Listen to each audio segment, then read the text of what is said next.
सभी भक्तजनों को जय श्री कृष्ण। श्री सुखदेव जी कहते हैं, परीक्षित, जब भगवान बलराम जी नंद बाबा के ब्रज में गए हुए थे, तब पीछे से करुष देश के अज्ञानी राजा पोंड्रक ने भगवान श्री कृष्ण के पास एक दूत भेजकर यह कहलाया कि भगवान वासुदेव मैं हूँ। मूर्ख लोग उसे बहकाया करते थे कि आप ही भगवान वासुदेव हैं और जगत की रक्षा के लिए पृथ्वी पर अवतीर्ण हुए हैं।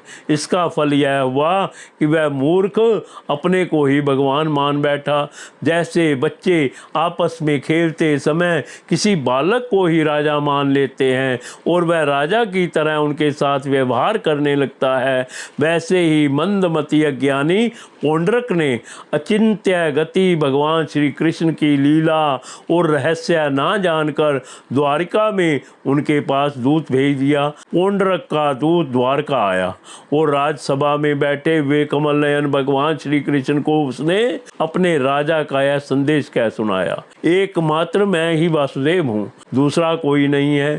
प्राणियों पर कृपा करने के लिए मैंने ही अवतार ग्रहण किया है। तुमने झूठ मूठ अपना नाम वासुदेव रख लिया है, अब उसे छोड़ दो।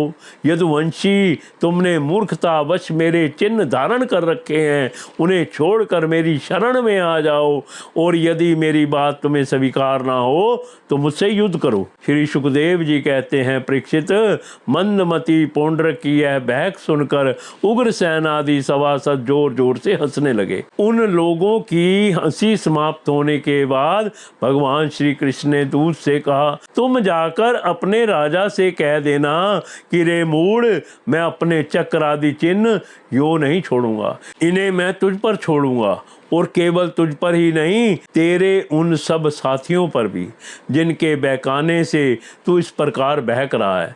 उस समय मूर्ख तू अपना मुंह छिपाकर औंधे मुंह गिरकर चील, गीद, बटेर आदि मांस भोजी पक्षियों से गिरकर सो जाएगा और तू मेरा शरण दाता नहीं, उन कुत्तों की शरण होगा जो तेरा मांस चीत चीत कर खा जाएंगे। परीक्षित, भगवान का यह तिरस्कार पूर्ण संवाद लेकर पोंड्रक का दूत अपने स्वामी के पास गया और उसे कह सुनाया। इधर भगवान श्री कृष्ण ने भी रथ पर सवार होकर काशी पर चढ़ाई कर दी, क्योंकि वह करुष का राजा उन दिनों वहीं अपने मित्र काशी राज के पास रहता था। भगवान श्री कृष्ण के आक्रमण का समाचार पाकर महारथी पोंड्रक भी 2 अक्षौहिणी सेना के साथ शीघ्र ही नगर से बाहर निकल आया। काशी का राजा पोंड्रक मित्र था, अतः वह भी उसकी सहायता करने के लिए 3 अक्षौहिणी सेना के साथ उसके पीछे पीछे आया। परीक्षित, अब भगवान श्री कृष्ण ने पोंड्रक को देखा।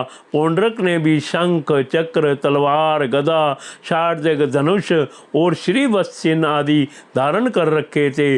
उसके वृक्ष तल पर बनावटी कौस्तुभमणि और वनमाला भी लटक रही थी। उसने रेशमी पीले वस्त्र पहन रखे थे और रथ की ध्वजा पर गरुड़ का चिन्ह भी लगा रखा था।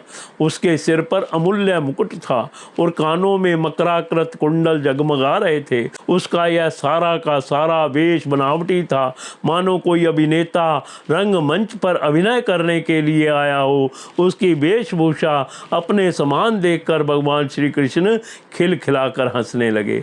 अब शत्रुओं ने भगवान श्री कृष्ण पर त्रिशूल, गदा, मुजगुर, शक्ति, त्रुष्टि, प्रास, तोमर, तलवार, पट्टिश और बाण आदि अस्त्र शस्त्रों से प्रहार किया। प्रलय के समय जिस प्रकार आग सभी प्रकार के प्राणियों को जला देती है, वैसे ही भगवान श्री कृष्ण ने भी गदा, तलवार, चक्र और बाण आदि शास्त्र शस्त्रों से पोंड्रक तथा काशी राज के हाथी, रथ, घोड़े और पैदल की चतुरंगनी सेना को तहस नहस कर दिया। वह रणभूमि भगवान के चक्र से खंड खंड हुए।